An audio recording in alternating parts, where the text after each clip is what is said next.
to read you some stories about death of some animals in slaughterhouses where things didn't go exactly right and an inspector happened to see. This first one was underground slaughter in Tennessee, Walling, Tennessee. On April 22nd, or I'm sorry, 28th of this year, at 7:20 in the morning, the inspector was watching stunning procedures, and the first animal to be slaughtered that day was a lamb. The lamb was manually restrained by 2 employees during the stunning procedure. One of the employees applied the captive bolt to the lamb's head. It's a gun, just shoots a rod that stuns the animal. The stun was ineffective. The employees lost control of the little lamb, and it ran back into the holding pen, bleeding from its nose and mouth. They didn't have a backup stunning device, so they pulled out the same one and tried it again. This was also ineffective. And again, the employees lost manual restraint of the little lamb who had been shot in the head twice. They reloaded the gun and applied a 3rd stun. The 3rd stun rendered the little lamb insensible, and it remained so thereafter. And so they were suspended. The suspension is in abeyance. No big deal.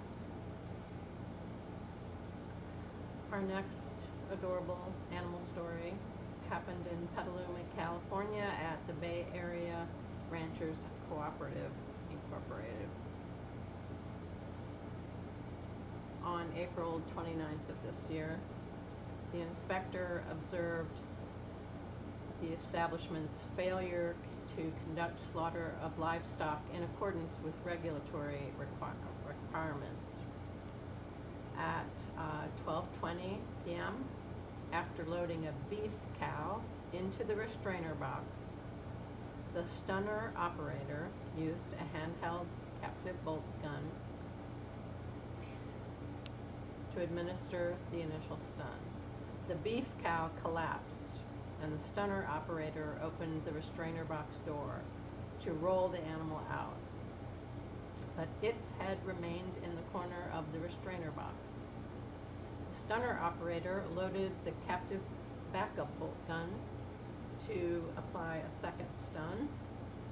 After the 2nd shot, the beef cow was lying down adjacent to the restrainer box and blinking repeatedly. The stunner operator reloaded the captive bolt gun, and as he applied the 3rd stun, the beef cow stood up and started walking around outside the holding pens. Then someone, this is redacted, obtained a, I don't really know how to say this, I'm not a gun person, .223 caliber rifle from the facility storage container adjacent to the holding pens, and this 4th attempt to render the animal unconscious was successful. What a joy. As the rifle shot penetrated the forehead. This was considered inhumane handling. There was a suspension. The suspension was immediately put into abeyance. No big deal. Our 3rd adorable story today is from St. Johnsbury, Vermont, from the Northeast Kingdom Processing, LLC. On March 21st of this year, at 10:50 a.m., the inspector observed the following incident. They heard a hog vocalize and turned around to observe an employee removing the stunning wand from the hog's neck. The inspector then heard the employee shout and watched as he placed the stunning wand behind the hog's ears again. Once again, the hog began to vocalize. At this point, the employee opened the gate and administered voltage through the wand to the hog's chest. Immediately after, the hog vocalized again, and its head was moving. The forequarters were also moving slowly in a way that was not consistent with death throes. The employee moved to chain the legs to hoist the animal up for the bleeding stick, but the inspector stopped him and informed him and the kill floor supervisor that the hog was not completely stunned. Then they completed stunning the animal by holding the wand, the electrical wand, to the pig's heart for much longer, whereby there was brief vocalization, and then the animal performed the rhythmic death throes consistent with a stunned hog. The hog was then hoisted up and stuck. Suspension, held in abeyance. It's not a big deal. Our next story is from Ohio, Ashland, Ohio. The E.R. Bullions Company, Incorporated. On March 28th of this year, at 1:45 p.m., an inspector observed an employee using a captive bolt device in an attempt to stun a bull. The bull was confined within the knockbox, but was not restrained in the head catch. The employee placed and discharged the captive bolt device onto the head of the freestanding bull, with the bolt striking and penetrating the skull. The bull was observed to remain conscious, standing, moving, and lowering its head in response. The employee reloaded the device and waited for the head to return to a position so that a corrective action stun could be placed. After a delay, the employee was able to place the device and attempt to stun the animal, but the device didn't fire, and the bull continued to move its head freely, attempting to evade placement. The employee retrieved the preloaded backup captive bolt device from the immediate area and again waited for the bull to present its head so that the stun could be attempted. Once the head was in a place, the device could accurately stun the animal. The bull was rendered unconscious.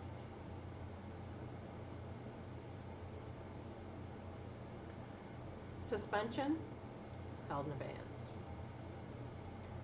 Plainwell, Michigan, JBS Plainwell Incorporated.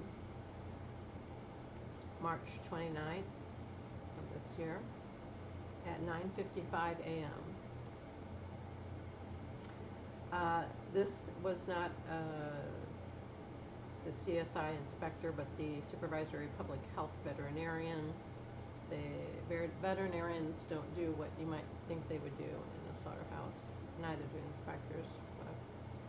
This person was alerted to the knockbox area and observed a steer entrapped immediately in front of the entrance to the knockbox. The animal was contorted and entrapped in left lateral recumbency, with the head and neck bent in such a manner that the head and neck were pinned beneath the left shoulder by the weight of the animal. The animal was observed to be alive and breathing rapidly at this time. They placed a rejected tag on the animal and verbally informed management. The inspector remained in the area to observe the employee's attempts to extract and/or humanely euthanize the animal. At 10:09 a.m., they Both of these, inspector and veterinarian, returned to the area, and the animals was in the same spot. The animal had died.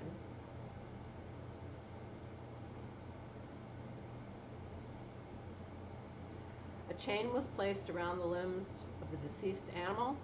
It was dragged from the location, and a security stun with a handheld captive bolt device was administered.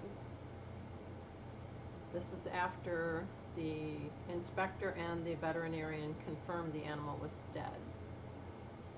Does that sound right to you? I'm not really sure what happened. Anyway, suspension, held in abeyance. It's not really a big deal. Just shit happens, right? Hillsdale, Michigan, BEF Foods Incorporated. March 25th, 5:40 a.m. The veterinarian was conducting observations for captive bolt stunning. An employee observed a downed sow lying in a position between the side of a holding pen and gate, blocking the gate from opening. The employee elected to use the handheld captive bolt device to humanely euthanize the sow. The employee placed and discharged the captive bolt device. Was ineffective. The sow was conscious and rose to a sitting position. The employee reloaded, shot her again. It was ineffective again. The sow was still conscious, thrusting itself forward using the front legs with the rear limbs remaining beneath the hindquarters. Sorry, I'm so fucking sarcastic, but I'm just trying to get through this, just like you probably are right now. The employee reloaded the captive bolt device and administered a third attempt. The second employee proceeded from the holding pen area to the electrical stunning area to retrieve another handheld captive bolt device. So now we got two guys with guns. The second employee returned with the device and administered the fourth shot. It effectively stunned the sow, rendering her unconscious. I used the word her, they didn't. Suspension, held in abeyance. Now we go to North Wilkesboro, North Carolina, Wilkes Abattoir, LLC. March 29th of this year, 9:15 in the morning.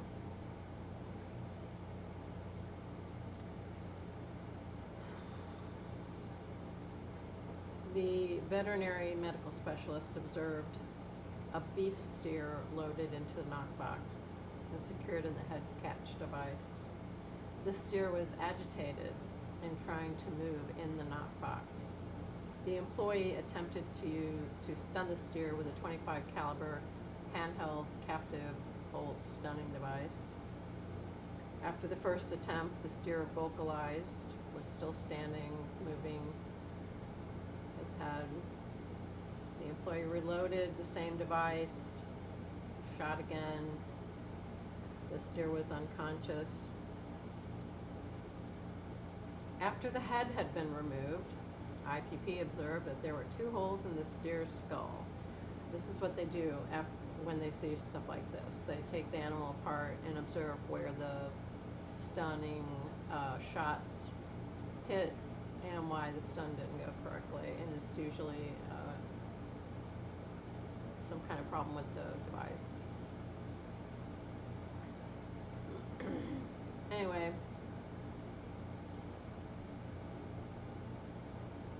the holes weren't exactly right, so suspension, held in abeyance. It's not a big deal.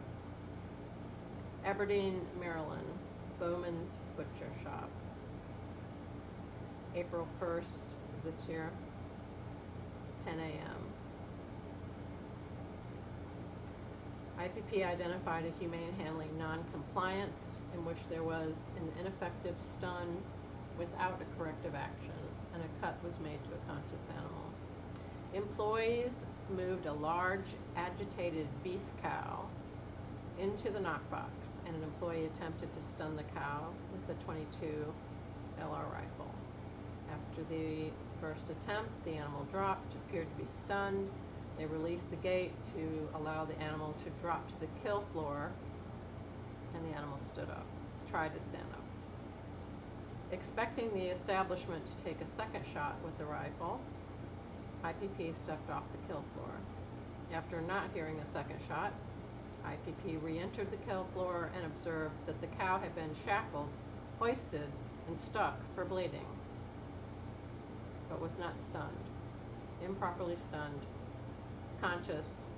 They're not supposed to do that. If you're a chicken, nobody gets a fuck. If you're a turkey, nobody gets a fuck. But there are humane methods of slaughter for larger animals, like cows. Anyway, the cow was rejected for being sold for meat, and I guess they lost a couple of bucks on that. Suspension, held in abeyance. Jefferson, Wisconsin, Value Foods. April 6th of this year at 8:15 in the morning. An employee fired the captive bolt into the head of a beef cow when she was in the restrainer. They used the word she. The cow began to vocalize with her tongue extended and track movement with her eyes. It's very unusual for a report to be written with that kind of language that indicates an actual living being with a gender. The employee fired a second shot with the backup gun. That was a failure. Now it continued to vocalize with her tongue extended, tracking movement with her eyes. Someone, it's been redacted, took control of the first captive bolt device, reloaded it, made the third stunning attempt, and the animal became unconscious. After the animal was removed from the strainer, they took her head apart and found the two holes. One was bigger than the other, and one was midline, one was several inches dorsal to the larger hole. So that's what they're looking for, to see what went wrong when we're putting holes in the animals' heads and the animals don't go down. Suspension, held in abeyance. Eagle Grove, Iowa, Prestige Foods of Iowa. The date on this, April 6th of this year, 1:50 p.m.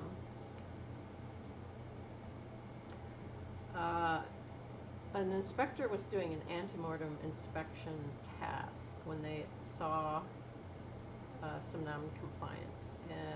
A barn employee was preparing the captive bolt device for stunning a hog standing on all 4 feet next to him near the gate to the pen. He positioned the device and made a stunning attempt. The hog was conscious, standing still, and appeared dazed, but did not go down. The inspector examined the head. The skin was not broken. A second stun attempt with the same device. It went off and the bolt penetrated.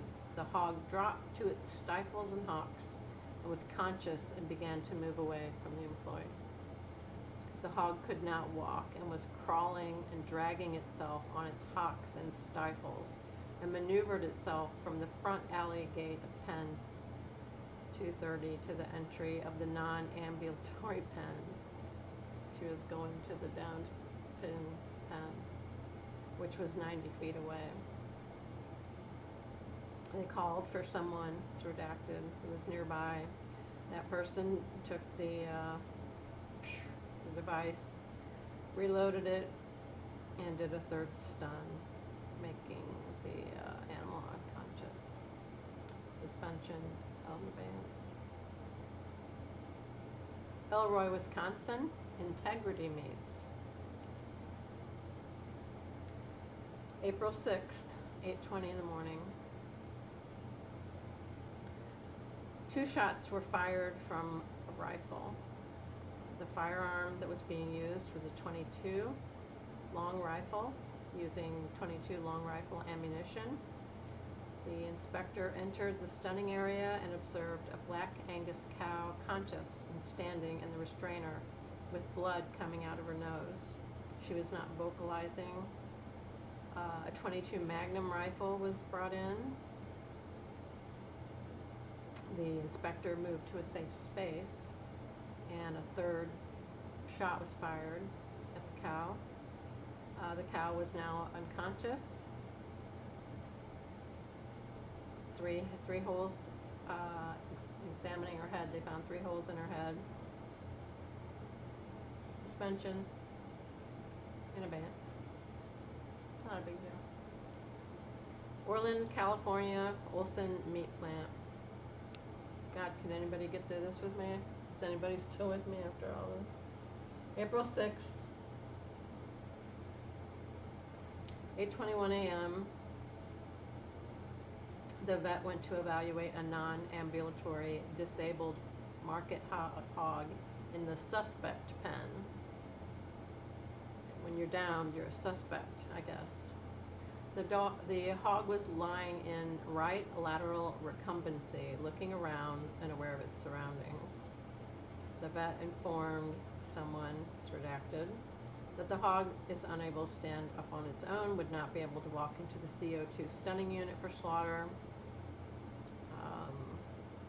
Almost an hour later, at 9:14 a.m., the vet observed someone, it's redacted, apply the captive bolt to the hog's forehead for the first stun attempt. Didn't work. The animal is looking around and moving her head. The vet said, hey, the hog is still conscious. Walked up to the hog and asked if there was a backup gun.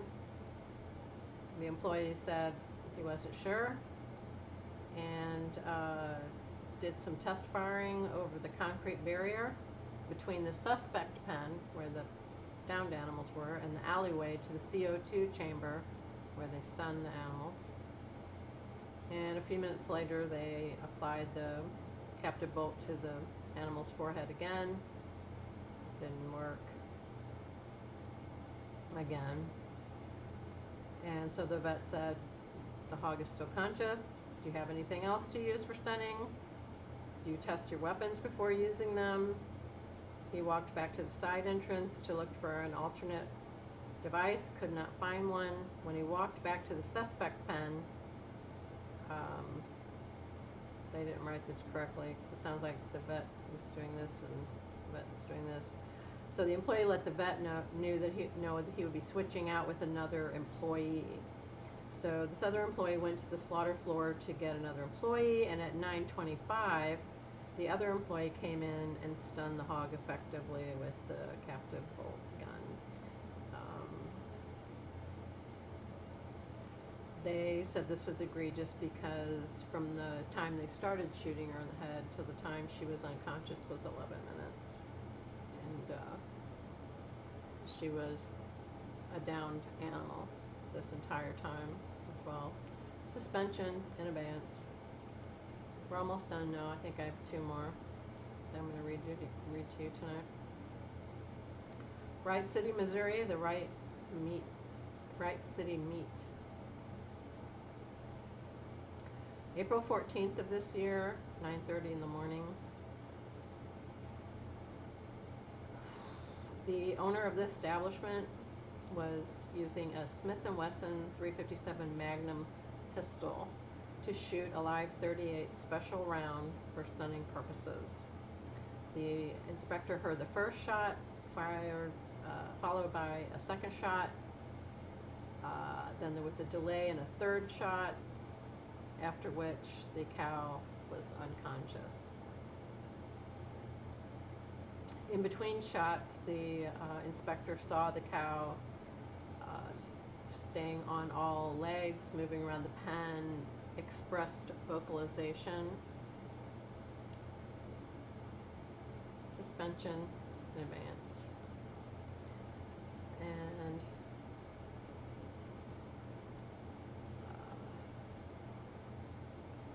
sorry, there's two more. So sorry. Mott, North Dakota, South 40 Farms, LLC. April 20th, 9:20 in the morning. The inspector observed a longhorn steer and heifer moved into a pen large enough for a truck and trailer to pull through for unloading purposes, normally and unrestrained.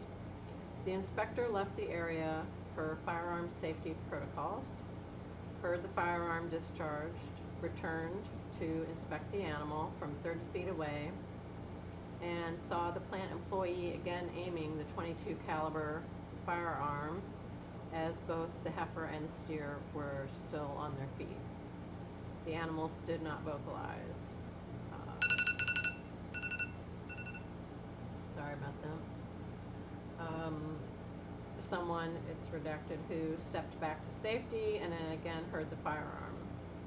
Returned to the area, 30 feet away, observed the employee was aiming the same .22 firearm to shoot, and the heifer and the steer were still on their feet.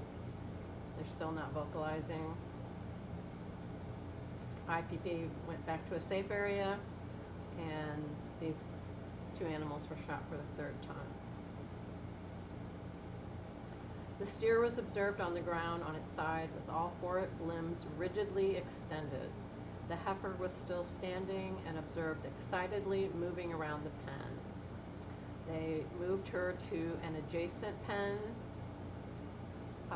While they were moving her, the steer lost its rigidity and there was controlled lifting of its head as it attempted to sit up by rocking on its side. The plant employee said he was going to go get another shot, and they shot the steer a fourth time. The animal was unconscious. Blood was present from 3 holes in the skull of the animal.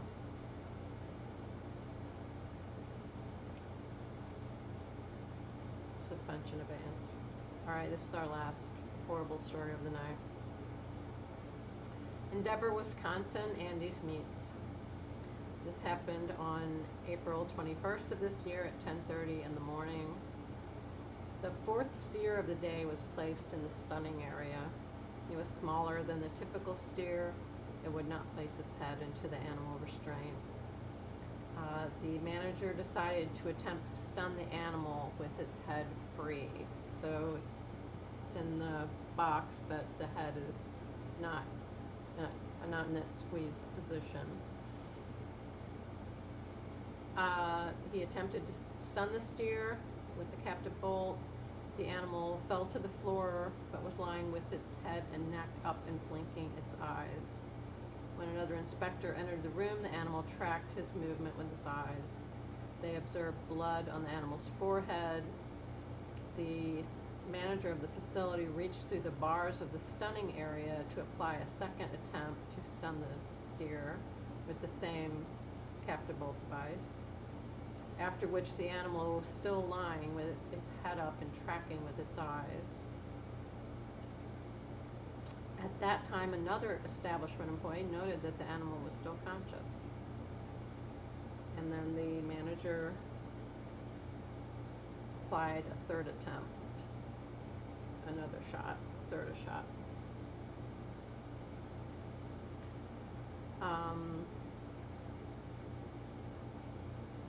Suspension in advance. So I get these emails from the USDA with these kinds of reports on them, and just thought people should know what happens in these facilities. And this isn't even a little bit of what happens in these facilities. These are just a few stories. And remember that most animals in slaughterhouses don't have anybody inspecting or hearing what they go through in the slaughter process. Luckily for cows and pigs and a few other animals, they do have humane methods of slaughter, but as you can see, slaughter isn't very humane. Anyway, this is what people are paying for, and this is what